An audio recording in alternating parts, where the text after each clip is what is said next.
Hi hello నమస్తే, నేను మీ Srikanth Parvathipuram. Friends, ఇప్పుడైతే మనం చెన్నై రైల్వే స్టేషన్ దగ్గర అయితే మనం ఉన్నాం. చెన్నై రైల్వే స్టేషన్ బయట వ్యూ చాలా చాలా బాగుంటుంది. ఒక లుక్ వేసుకోండి.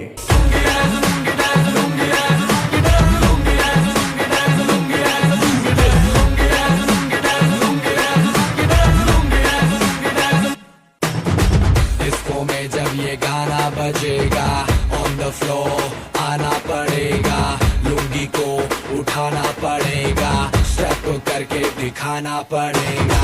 डिस्को में जब ये गाना बजेगा ऑन द फ्लोर आना पड़ेगा, लुंगी को उठाना पड़ेगा, स्टेप करके दिखाना पड़ेगा.